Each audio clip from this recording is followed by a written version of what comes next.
Ibu Amik Fikriani SPD NIP 1984 0118 2011 01 2010. Tempat tanggal lain Jakarta 18 Januari 1984. Status pernikahan menikah. Pendidikan terakhir S1. Alamat tinggal Dr. Rajiman RT 01 RW 13 Buaran Jakarta Timur. Telepon pribadi ya, telepon bisa dicatat Bapak Ibu ya. 08 12 80 711 321. Jabatan saat ini pengantar kerja ahli muda dan subkoordinator pendampingan di Direktorat Perluasan Kesempatan Kerja. Pengalaman jabatan Kasubag TU Direktorat Pengembangan dan Perluasan Kesempatan Kerja. Kemudian Kepala Seksi Kerjasama Antar Lembaga Direktorat PPKK. Yang ketiga, Subkoordinator Pendampingan Direktorat Bina Perluasan Kesempatan Kerja. Terus selanjutnya Ibu Amik kami persilakan untuk menyampaikan materi. Terima kasih.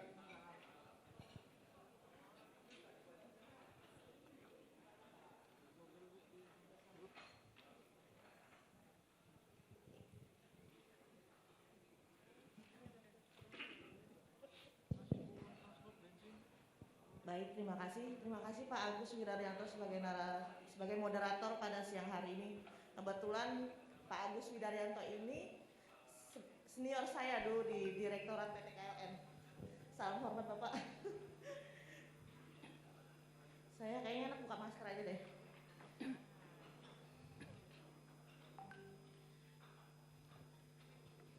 Bapak dan Ibu masih tetap semangat?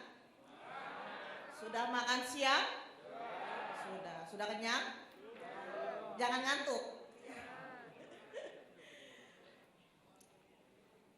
Yang lain kita sambil menunggu yang lainnya aja ya. Bismillahirrahmanirrahim. Assalamualaikum warahmatullahi wabarakatuh. Selamat siang, salam sejahtera untuk kita semua. Terima kasih kepada Bapak Moderator yang sudah memperkenalkan saya. Selamat datang Bapak dan Ibu dari berbagai macam daerah, dari 34 provinsi, dari Sabang sampai Merauke. Di depan sini sebenarnya senior-senior saya. Saya ini masih cukup muda ya untuk belajar, kita sama-sama belajar. Di sini saya akan memaparkan tentang tenaga kerja sukarela. Mungkin Bapak dan Ibu sudah mengetahui apa sih itu TKS, apa sih itu pendamping. Biasanya itu daerah sudah mengetahui setiap tahunnya selalu ada perekrutan atau pendaftaran tentang tenaga kerja sukarela. Selanjutnya, dasar hukum berdasarkan PP 33 tahun 2013 tentang perluasan kesempatan kerja. Ada pasal 8 dan 9 tentang kebijakan perluasan kesempatan kerja di luar hubungan kerja dilakukan dalam bentuk program kewirausahaan dengan pola ada TKM, padat karya, TTG, TKS, dan pola lain yang mendorong terciptanya PKK. Pemerintah pusat dan daerah memfasilitasi kegiatan kewirausahaan melalui pemodalan, penjaminan, pendampingan, pelatihan, konsultasi, dan penyediaan data dan informasi. Mungkin tadi dari narasumber TKM dan padat karya sudah menyampaikan tentang dasar hukum seperti Permenaker nomor 25 tahun 2021 tentang bantuan pemerintah. TKS pun masuk dalam Permenaker tersebut. Untuk selanjutnya di dalam PP 33 ini yang disampaikan oleh Bapak Staf Khusus Menaker bahwa terciptanya bentuk program kewirausahaan dengan adanya transformasi perluasan kesempatan kerja, artinya kita diberikan kesempatan untuk sebanyak-banyaknya untuk saling bersinergi tentang program perluasan kesempatan kerja. Selanjutnya, bidang tenaga kerja dan sukarela ini masuk dalam struktur organisasi Direktorat Bina Perluasan Kesempatan Kerja Permenaker nomor 9 tahun 2021. Di sini ada dua substansi, ada bidang TKS dan ada bidang pendampingan. Selanjutnya, Mbak. Next. Apa itu TKS? Tenaga kerja sukarela. Mungkin Bapak dan Ibu dulu kenalnya tenaga kerja sarjana, tenaga kerja butsi. Asal mula itu TKS itu tenaga kerja butsi ya Bu. Nah selanjutnya dirubahlah polanya menjadi tenaga kerja sarjana.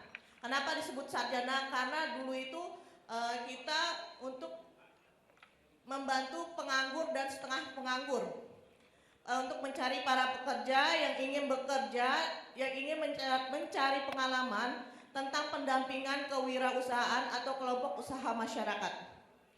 Akan tetapi lambat laun kita merubah pola untuk kedepannya seperti apa TKS itu. Akhirnya balik lagi ke PP 33 tahun 2013 tentang perluasan kesempatan kerja tenaga kerja sukarela.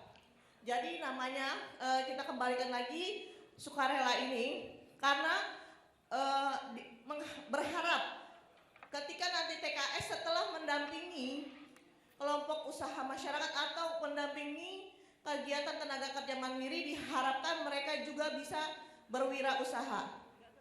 Jadi sambil mereka mendampingi, mereka juga belajar dan mendapatkan ilmu dan diimplementasikan menjadi wirausaha. Selanjutnya belum Mbak. Tenaga kerja sukarela ini perseorangan yang memenuhi syarat. Artinya ada persyaratan dalam perekrutan, diangkat dan ditetapkan berdasarkan SK Direktur yang bertugas untuk mendampingi tenaga kerja mandiri dalam mengelola bantuan pemerintah. Pengelolaan bantuan pemerintah ini selain ada TKM, ada padat karya. Nah, tetapi kami balik lagi fokus ke kegiatan tenaga kerja mandiri. Pendampingan, apa sih itu pendampingan? Aktivitas yang dilakukan oleh TKS dan memberdayakan TKM. Selanjutnya Mbak, tujuannya yaitu dalam memberdayakan TKS ada 4 poin. Menyediakan pendamping bagi kelompok usaha masyarakat pada kegiatan tenaga kerja mandiri, meningkatkan kapasitas kelembagaan kelompok pada aspek manajemen, permodalan, manajemen usaha, dan penguatan jejaring kemitraan. Ketiga, meningkatkan kompetensi bagi anggota kelompok. Keempat, meningkatkan kemandirian usaha dan kelembagaan kelompok usaha masyarakat.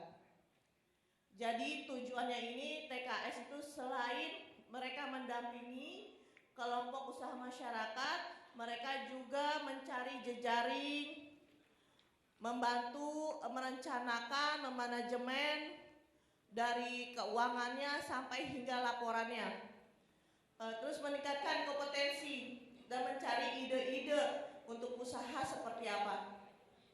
Selanjutnya Mbak. Nah, TKS ini mempunyai peran ada 4. Ada inovator, ada mediator, ada fasilitator, ada motivator. Yang pertama inovator dulu. Kenapa TKS harus mempunyai 4 peran TKS ini? untuk inovator, dia harus menemukan atau menciptakan ide-ide baru untuk pengembangan usaha kelompok pendampingan. Yang kedua, mediator.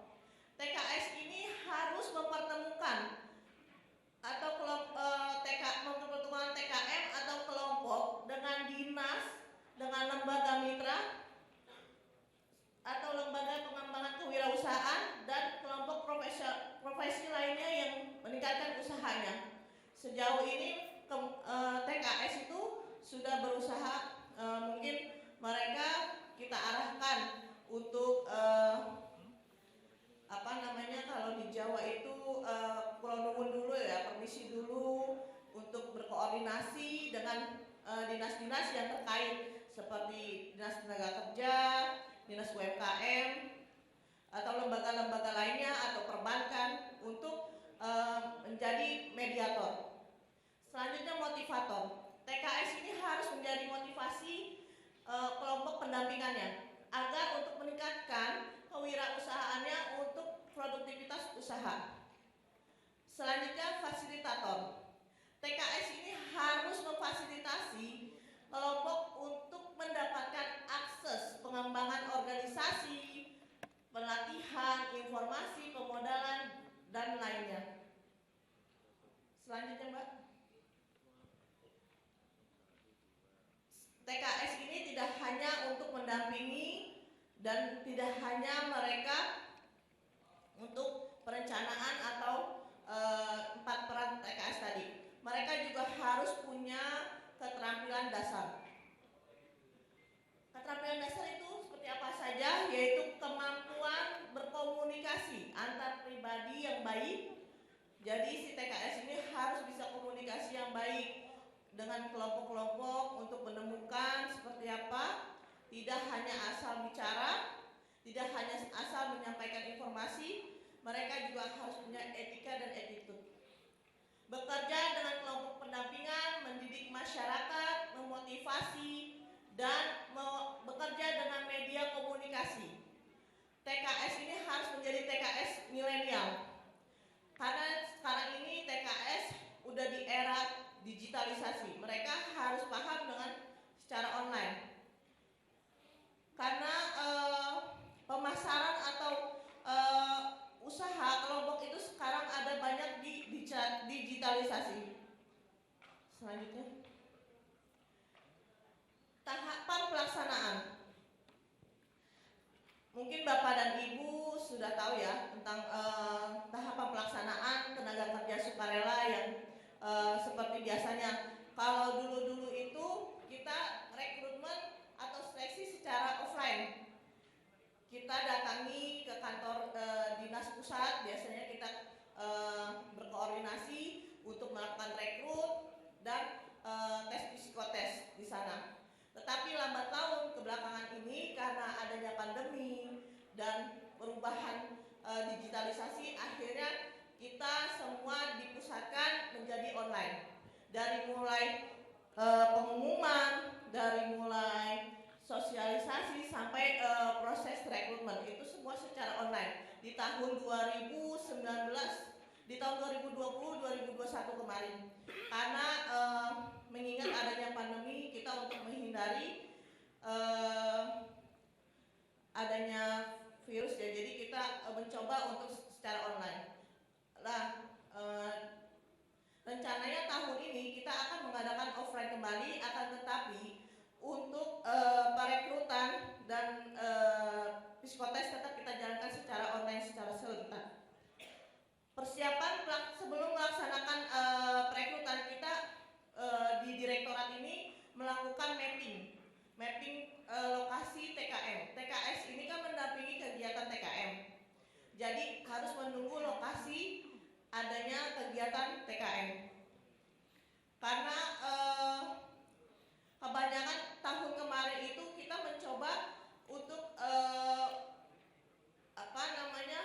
membuka dulu perekrutan di 34 provinsi. Nyatanya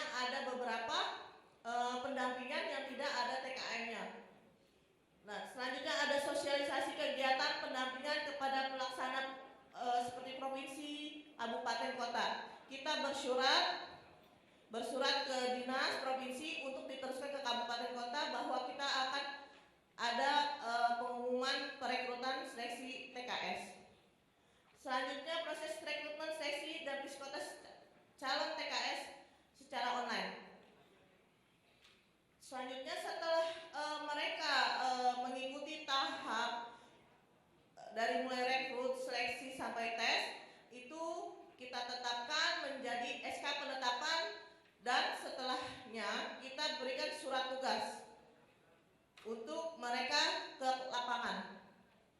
Jadi sekarang skema barunya itu mereka langsung terjun ke lapangan untuk mendampingi TKM yang sudah ada kelompoknya. Kalau dulu itu kan mereka mencari kelompok ya dan potensi SDA-nya dan SDM-nya.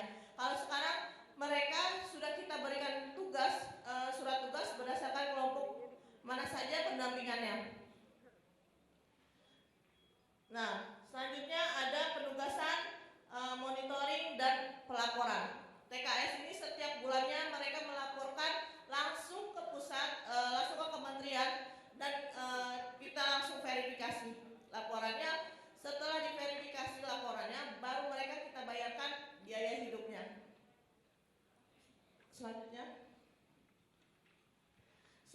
tugas tenaga kerja sukarela.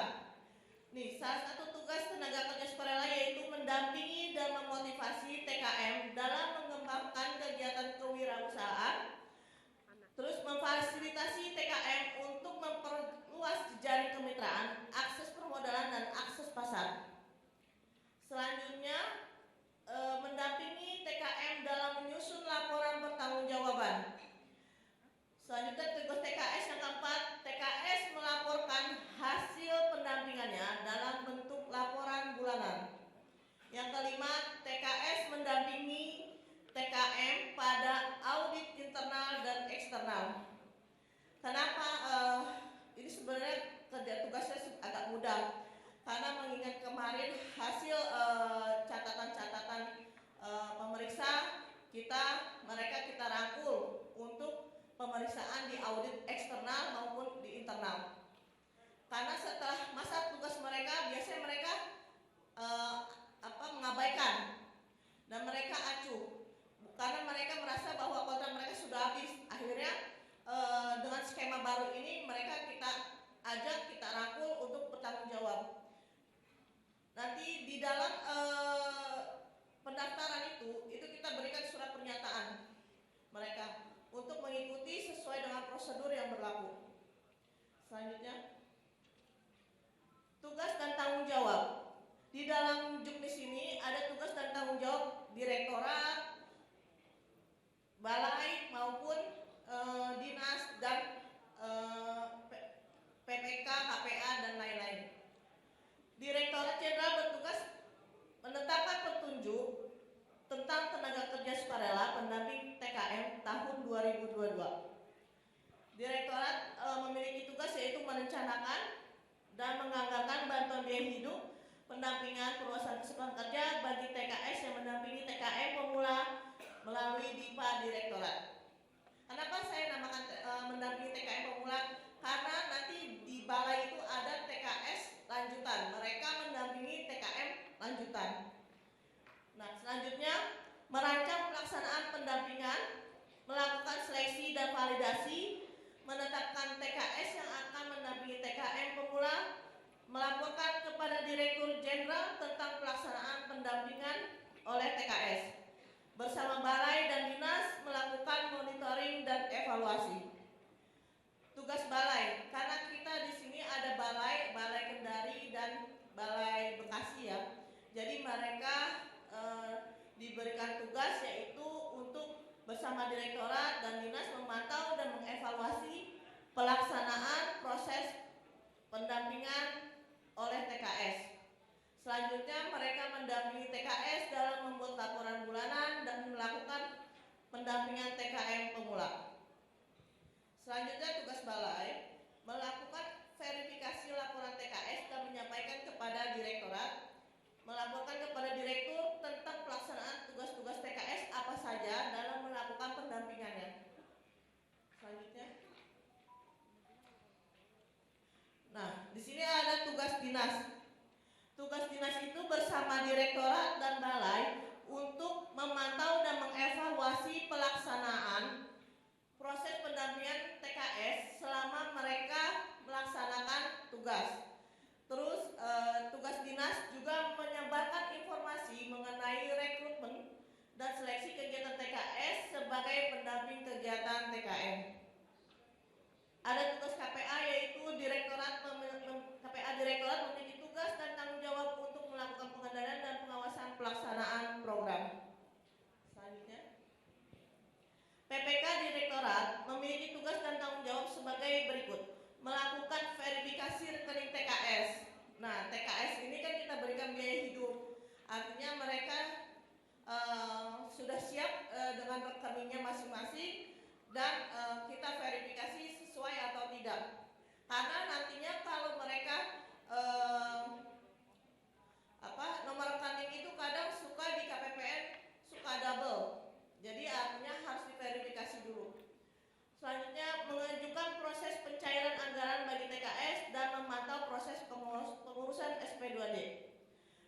pada tahun 2020.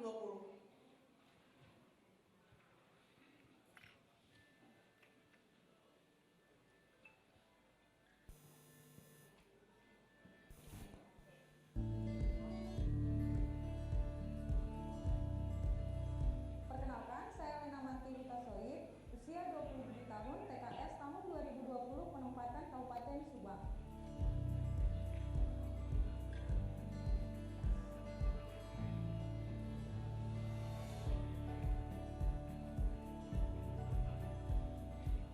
Beratnya persaingan untuk mencari dan mendapat pekerjaan sangatlah sulit, apalagi di zaman pandemi COVID-19 yang terjadi saat ini. Lalu saya memutuskan untuk mencari info lowongan kerja di internet dan saya mendapat informasi tentang rekrutmen TKS tahun 2020 dari Kementerian Ketenagakerjaan Republik Indonesia. Lalu saya memutuskan untuk mendaftarkan diri dan akhirnya puji Tuhan saya diterima menjadi TKS tahun 2020.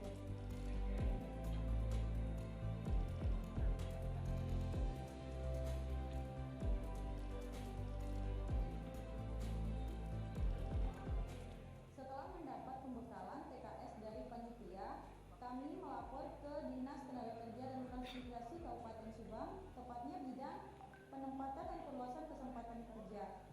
Saya diberdayakan di Yayasan Lambada sebagai pendamping untuk bantuan program kegiatan tenaga kerja mandiri. Saya mengidentifikasi kelompok Ibu Carnasi. Kebetulan Ibu Carnasi ini memiliki life skill bidang memasak. Akhirnya kami membentuk kelompok yang terdiri dari 20 orang anggota kelompok.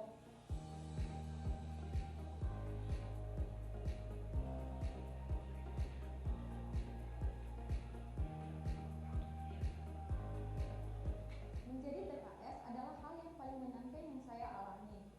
Saya juga menjadi dekat dengan masyarakat sekitar saya dan berkontribusi untuk kemajuan kami bersama. Selain itu, saya juga mendapat tambahan ilmu, yaitu skill saya menjadi bertambah di bidang memasak, khususnya untuk pengolahan kue kering. Oke, yang pastinya harapan saya ke depannya untuk program TKS ini adalah semoga program ini terus berlanjut karena program ini sangat membantu untuk sarjana-sarjana yang belum bekerja saat ini. Sukses terus Kemenaker Republik Indonesia.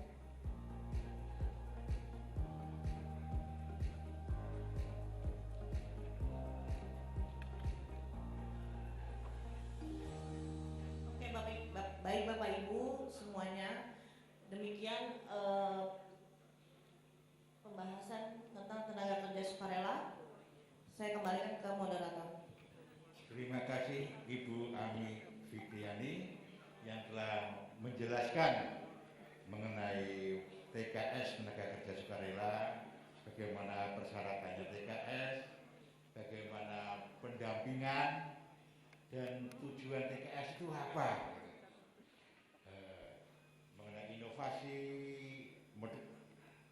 mediator dan lain sebagainya.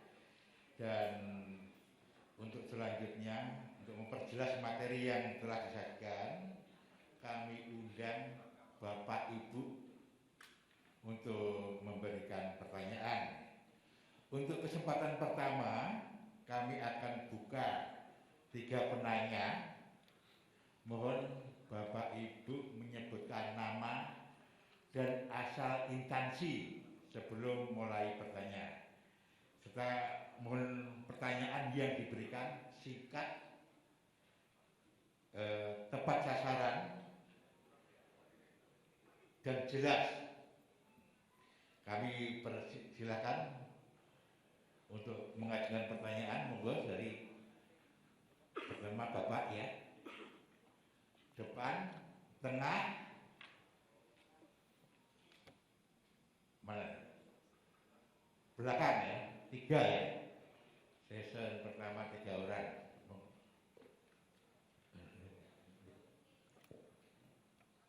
Silakan, Pak. Izin.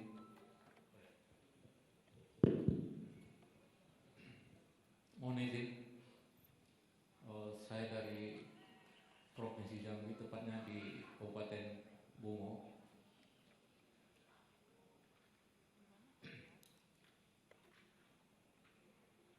Program TKS ini sungguh sangat menarik nampaknya. tetapi ada tenaga kerja sukarela yang benar-benar memahami tentang tugasnya, dan ada juga yang boleh dikatakan gagal dalam melaksanakan tugasnya. Ada yang positif dan ada yang negatif.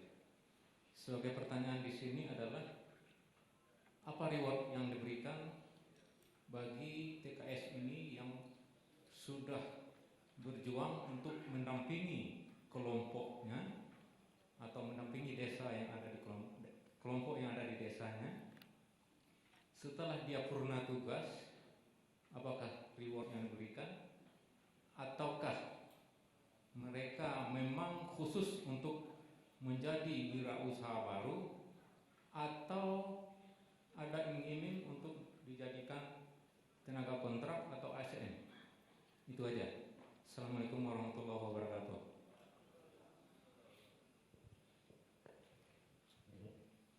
Yang kedua, pertanyaan kedua,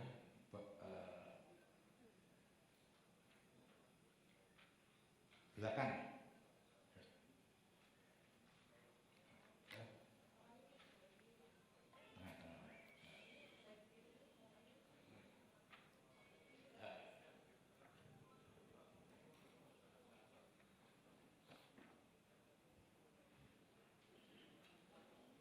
Mohon sebutkan nama dan instansi, Pak. Baik, terima kasih atas kesempatannya. Nama saya Ikram Halil, Kabid Bina Penta, Disnaker Kota Ternate, Maluku Utara. Saya langsung saja. Saya tertarik dengan apa yang disampaikan oleh para narasumber tadi terkait dengan tenaga kerja sukarela. Nah, saya hanya ingin fokus di tugas pokok TKS. Karena kita, jujur mohon maaf, saya ini orang baru masuk di Disnaker kurang lebih 3 bulan. Dan setelah saya masuk, saya banyak belajar dengan teman-teman banyak di dalam. Salah satunya adalah tenaga kerja sukarela. Tetapi kita dapatkan di daerah tidak seperti Kabupaten Subang tadi yang di ini tadi. Oleh karena itu, apakah saya mau bertanya, adakah regulasi dari Kemenaker yang mengatur bahwa semua tenaga kerja sukarela itu diwajibkan untuk melapor ke Disnaker, ataukah mereka langsung ke Kemenaker? Terima kasih.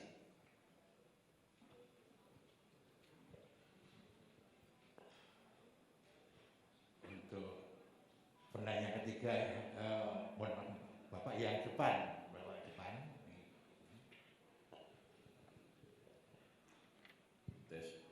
Baik, terima kasih Pak Moderator.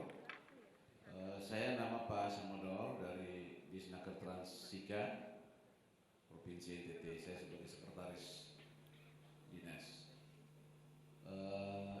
Dari penjelasan Ibu tadi saya ikuti. Saya melihat korelasi antara perekrutan TKS dengan kegiatan TKM, ya kan?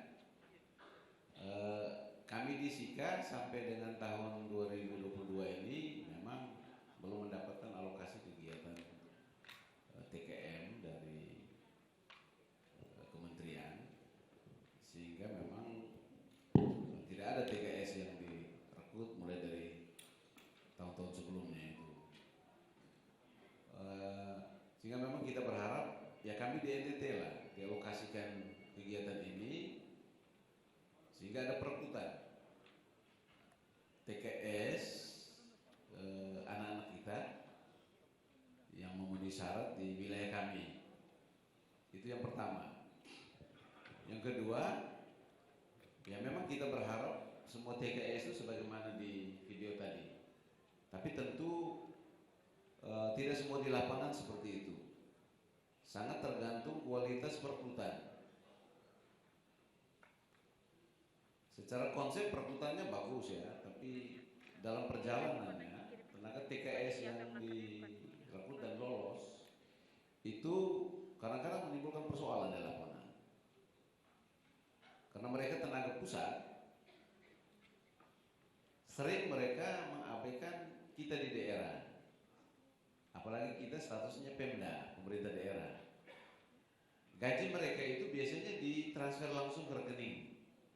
Ya. Nah, kita berharap ke depan ada koordinasi dan komunikasi. Jadi dinas kabupaten itu harus diberi wewenang untuk merekomendasikan mereka pada bulan itu untuk gajinya ditransfer. Harus diberi wewenang. Oke, tadi di dalam penjelasan Ibu ada ya. Tapi wewenang yang itu terkait dengan gaji. Karena gaji kan setiap bulan mereka kirim laporan langsung. Pusat melihat itu dari progres laporan mereka. Di lapangan seperti apa kan sangat tergantung. Terkecuali kalau mereka melampirkan video kegiatan. Nah, ini mungkin masukan dari kita, karena Kemenaker dan dinas di kabupaten itu satu, pemerintah itu satu, sehingga ini menjadi perhatian. Lalu saya melihat memang kalau di daerah kita tidak ada kegiatan TKM, kecil kemungkinan anak-anak kita ikut ya, karena tentu dia harus bekerja di tempat lain dengan segala macam konsekuensi terkait pembiayaan. Saya kira mungkin dari saya sekian, saya kembalikan. Terima kasih. Terima kasih Bapak Samadon ya. Kami ini ada 3 pertanyaan ya. Pertama dari Jambi. Sebentar Pak, ini 3 dulu Pak. Kemudian dari Ternate, yang ketiga dari Sika. Tadi mengenai dari Jambi mengenai TKS yang gagal melaksanakan tugas, kemudian TKS yang telah pernah tugas itu mau diapakan. Kemudian yang dari Ternate ya, ini menjelaskan tentang menanyakan tentang tupoksi tugas dari pokok dari TKS dan regulasinya TKS itu bagaimana.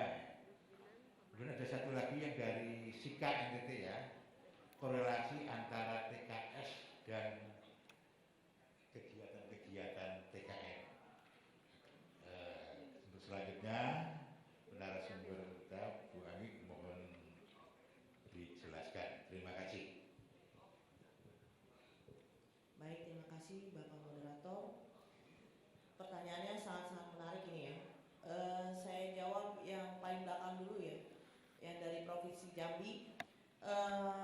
TKS itu memang ada positif dan negatifnya.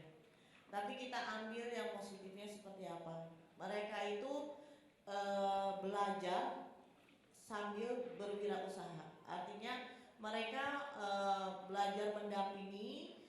Kedepannya kita berharap mereka bisa menjadi wirausaha untuk sambil mereka menciptakan wirausaha tersendiri tanpa modal dari Kementerian Tenaga Kerja atau dengan kegiatan. Mereka bisa sudah mulai untuk menciptakan wirausaha atau entrepreneur. Kalau untuk yang positif dan negatifnya seperti itu. Kalau negatifnya, mereka kan sebelum mereka terjun ke lapangan, mereka kita bekali. Artinya ada pembekalan, mereka kita ajarkan, kita bekali dengan narasumber-narasumber yang terkait dengan pendampingan mereka untuk di lapangan. Nah, kita ambil untuk positifnya saja ya Pak. TKS yang saat ini mereka mendampingi kegiatan TKM. Banyak TKS yang berhasil. Mereka juga sambil berwirausaha. Untuk rewardnya itu dulu memang ada di kami, ada reward penghargaan diberikan kepada TKS yang terbaik.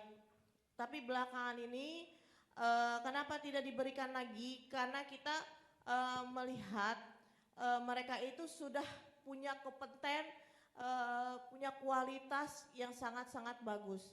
Artinya mereka sambil ke lapangan, sambil belajar, sambil untuk menggali ilmu, sama-sama untuk berwirausaha.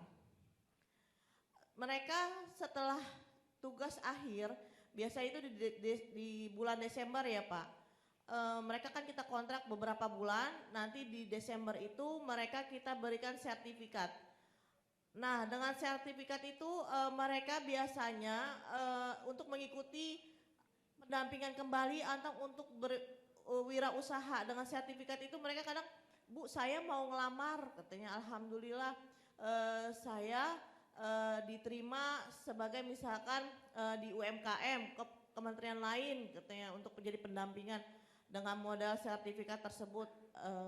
Ya itu satu kebanggaan buat kami ya Pak, reward seperti itu. Nah, ada lagi mereka juga mengikuti sertifikasi Pak.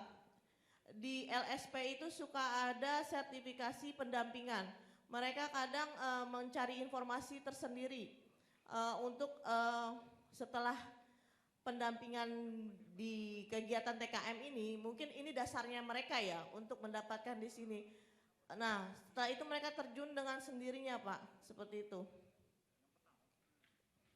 Gimana Pak? Oke. Selanjutnya dari Kota Ternate ya, Bapak Kabit ya Pak. Tugas pokok ya Pak. Tadi regulasi tentang TKS wajib melapor ke dinas.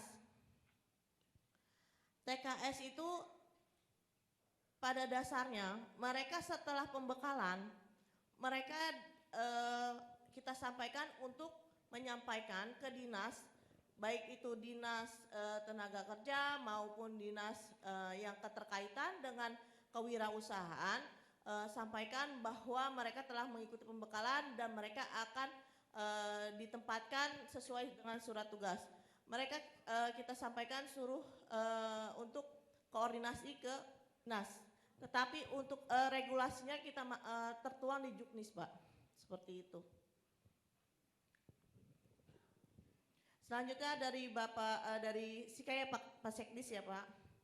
Untuk masalah TKS dan TKM ini, kalau tidak ada TKM tentu tidak ada TKS Pak. Jadi artinya kita menunggu saja Pak untuk mendapatkan bentuk kegiatan TKM. Yang tadi sudah disampaikan oleh Bapak Widi ya, Bapak narasumber TKM, bahwa dengan adanya transformasi perluasan kesempatan kerja dan untuk TKM, kegiatan TKM ini sudah pendaftarannya pun sudah melalui online ya Pak. Mereka masyarakat langsung ke sistem ke aplikasi BizHub. Seperti itu ya Pak ya. Jadi saya pun untuk perekrutan TKS juga menunggu Pak lokasi dari TKM.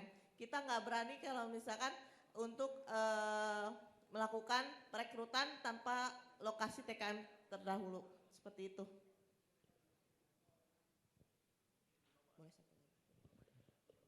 Untuk penanya selanjutnya, kami persilahkan untuk 3 orang ya Bu ya, karena waktunya sudah mepet. Ya. Pertama dari sebelah kanan saya, Bapak-bapak sebelah kanan saya.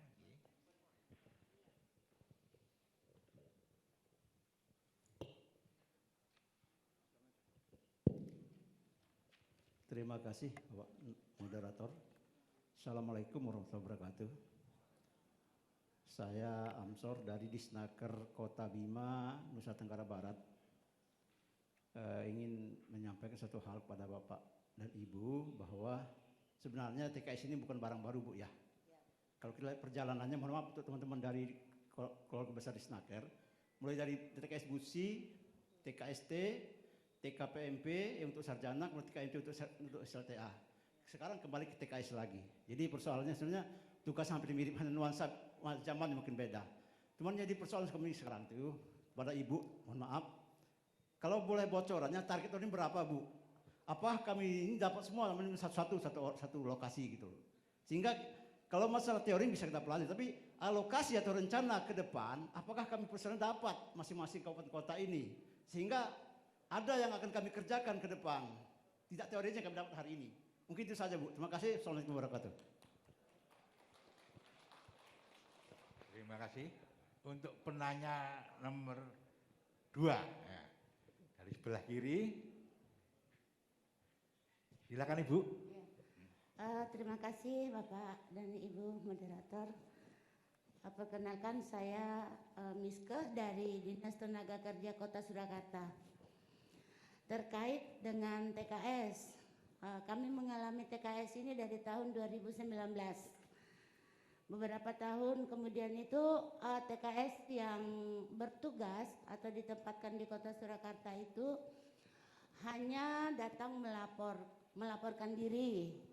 Setelah itu tidak ada tindak lanjut dan tidak ada laporan sama sekali.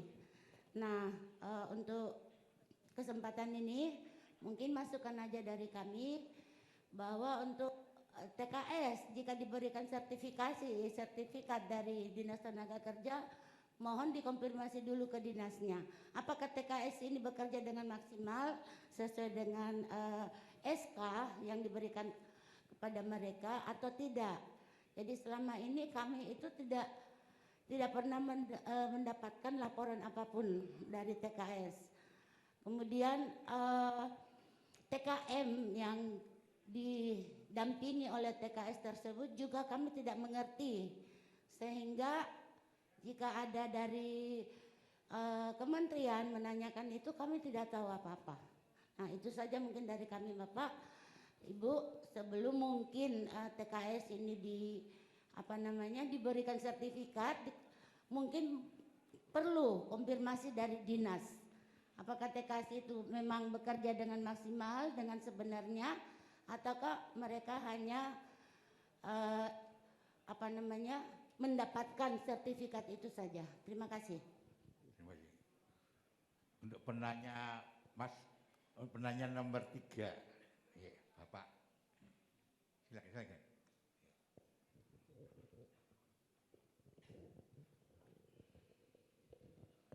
Baik, terima kasih. Assalamualaikum warahmatullahi wabarakatuh. Salam sejahtera buat kita semua. Langsung saja Pak, saya Usman dari Dinas Kepala Bidang Penempatan Tenaga Kerja dari Kota Bontang, di Senaker Kota Bontang, Kaltim. Jadi gini, saya ingat sekali kalau TKS ini kayaknya ini yang sekitar waktu saya jadi lurah itu tahun 2010, itu ada, itu semua orang Banten. Itu pokoknya 100% orang Banten itu saya lihat. Dan dia dulu ya numpang di rumah kami karena katanya cari penumpang karena tidak ada sewa rumah juga gitu. Jadi kita siapkan rumah gitu untuk pendampingan. Namun di sini kalau untuk dulu kan ya kami kan sekarang di Disnaker, jadi wawasan kami terhadap untuk bagaimana ketenagakerjaan ini tentunya kan ya kami juga merasa tidak adil kalau semuanya dari wilayah tertentu. Jadi kalau bisa ini masalah keterbukaan juga rekrutmen TKS ini seharusnya ada. Artinya paling bagus juga misalnya dari wilayah, katakanlah di wilayah juga direkrut lah misalnya gitu. Jadi kemudian pengawasan terhadap TKS ini lemah itu. Jadi memang tadi dibilang tadi dari Surakarta itu betul, harusnya itu laporan mereka kalau perlu diketahui oleh Disnaker setempat. Jadi betul-betul akurat bahwa itu betul dilaksanakan. Karena kalau cuma bikin laporan, apa susahnya? Gampang sekali sekarang, apalagi kalau cuma berbicara foto, itu juga sekarang semua bisa dispekulasi. Kegiatan lain bisa dijadikan kegiatan sendiri gitu kan. Nah itu, jadi maksud saya supaya lebih maksimum gitu. Kemudian kalau bisa daerah-daerah itu ya kabupaten kota itu dikasih jatah lah karena ini kepentingan kami adalah bagaimana penempatan tenaga kerja itu. Kebetulan dulu lurah saya tidak pikir masalah itu, tapi sekarang otak kami harus apa jatah kami supaya bisa juga warga kami bisa menjadi TKS gitu. Nah itu, jadi kalau bisa di situ. Kemudian dalam rekrutmen itu bagusnya itu karena kami punya Perda 10 tahun 2018 di Kota Bontang itu, yaitu setiap pemberi kerja mewajibkan harus melalui Disnaker. Itu jadi maksud saya kita umumkan juga gitu. Kalau ada rekrutmen kita umumkan, nanti enggak apa-apa, kita fasilitasi hanya merekrut, tapi nanti tesnya itu silakan datang ke Bontang dari Dirjen untuk mengetes langsung. Silakan ambil yang terbaik yang telah kami rekrut. Dan itu pasti dijamin identitasnya, punya AK1 dan lain-lain. Demikian dan terima kasih. Wassalamualaikum warahmatullahi wabarakatuh. Terima kasih Bapak. Bu Ami, ini ada 3 pertanyaan. Pertama dari Pak Amsor dari Bima, Bu Miske dari Surakarta, dan Pak Usman dari Bontang ya. Yang dari Bima mengenai persoalan alokasi tempat ya, terkait dengan TKS. Kemudian Bu Miske menilai laporan hampir sama dengan yang dari Bontang ya. Minta rekrut yang secara terbuka ya. Ternyata yang datang di situ hanya beberapa orang dan dari orang-orang tertentu. Silakan Bu Ami untuk menjelaskan. Iya baik, terima kasih Bapak narasumber, Bapak moderator.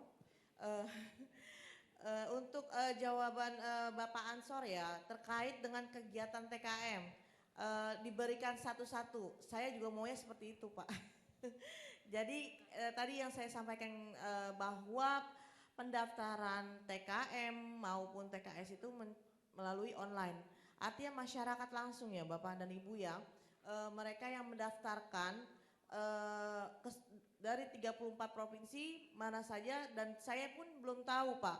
Jadi kalau TKS itu memang tusinya sebagai mendampingi kegiatan tenaga kerja mandiri. Artinya kalau mereka tidak ada lokasi TKM di tempat tersebut, mereka untuk kerja untuk apa? Kan seperti itu. Karena mereka memang ke lapangan untuk mendampingi kegiatan TKM tersebut. Seperti itu. Jadi kita pun untuk merekrut tetap 34 provinsi, tetapi untuk penempatan penugasannya, surat tugasnya itu berdasarkan lokasi kegiatan tenaga kerja mandiri. Seperti itu. Untuk laporan yang tadi disampaikan oleh Ibu Miske ya, bahwa di Surakarta itu TKS hanya melapor di awal saja. Itu di tahun 2019 ya Bu. 2021. Kalau memang misalkan di 2020 dan 2021 memang mereka melaporkan seperti itu Bu. Di 2021 ini mereka melaporkan saja, artinya mereka turun ke lapangan sendiri dan laporan itu langsung dikirimkan ke kami Bu. Jadi kalau dulu itu kan ada pengesahan kabit atau apa tuh di laporannya. Sekarang itu mereka langsung bikin dan diverifikasi oleh kami laporannya itu. Dilihat. Mereka juga mengirimkan dokumentasi bahwa benar adanya mereka mendampingi, dan pada di akhir penugasan mereka kita untuk buat video dengan durasi berapa menit waktu itu tuh. Nah mereka mengirimkan video-video tersebut Bu, seperti itu.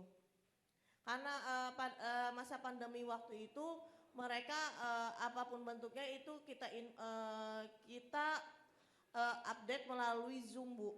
Karena kan masa pandemi, jadi akhirnya kita hanya terinfo mereka ke lapangan seperti apa dengan zona-zona merah pada saat itu. Akhirnya kita daripada nanti mereka kenapa-napa, mereka bisa melalui online Bu. Seperti itu ya Bu. Kalau misalkan mereka melapor di awal saja ya memang mereka lebih banyak sekarang itu lebih ke lapangan Bu. Jadi sebagai tugas pendampingan tenaga kerja mandiri. Dan untuk sertifikat ya Bu ya, yang tadi kenapa harus diinfokan dulu ke dinas, baik nanti itu masukan buat kami Bu, untuk kita konfirmasi dulu bahwa TKS itu bekerja atau tidak. Nanti kita masukan ini kita sampaikan gitu Bu. Seperti ya.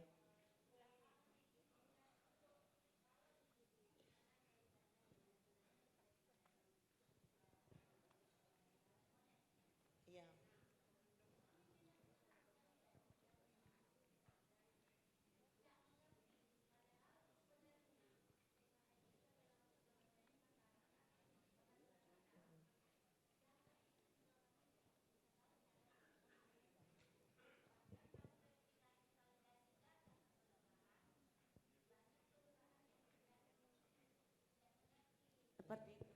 Nah, ini mungkin masukan buat kami yang ada di daerah bahwa jika ada lagi misalkan TKM dimanapun itu, paling tidak dinas terkait dilibatkan di dalam teknisnya. Betul, baik Bu.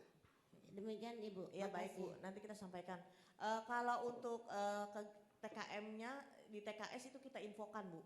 Kelompoknya mana saja itu TKS mereka kita berikan datanya seperti itu. Nah itu yang tidak disampaikan kami kepada dari TKS. Dari itu TKS sendiri. perorangannya itu ya Bu ya, Betul. betul baik Bu. Betul. Nanti masukan Bu buat kami. Terima kasih Bu. Sama-sama. Selanjutnya dari Bapak Usman ya Pak ya, dari Kota Bontan ya Pak, Kalimantan Timur. Sama dengan tadi yang disampaikan ya Pak, pengawasannya lemah. Nah memang mereka, saya pun begitu Pak, saya itu tidak tahu mereka di lapangan seperti apa juga, kita tuh berdasarkan hanya laporan. Artinya memang mereka kita berikan kesempatan, tugas-tugas mereka itu sesuai apa yang kita sampaikan di Juknis tersebut. Dan untuk perekrutan TKS, itu yang tadi saya sampaikan, bahwa di 34 provinsi, tetapi kita TKS ini ditempatkan berdasarkan alokasi kegiatan tenaga kerja mandiri. Seperti itu Pak Usman. Baik Pak, terima kasih. Terima kasih, saya kira sudah jelas ya. Menghitung waktu juga sudah melebihi ya 15 menit ya. Terima kasih Bu Ami ya yang telah membagi pengalamannya pada acara ini. Dan rasa terima kasih juga ya kepada para peserta yang hadir pada hari ini. Dengan berakhirnya materi tenaga kerja sukarela,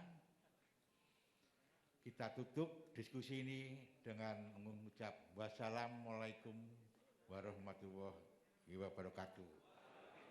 Dan tepuk tangan untuk narasumber dan kita semua. Terima kasih.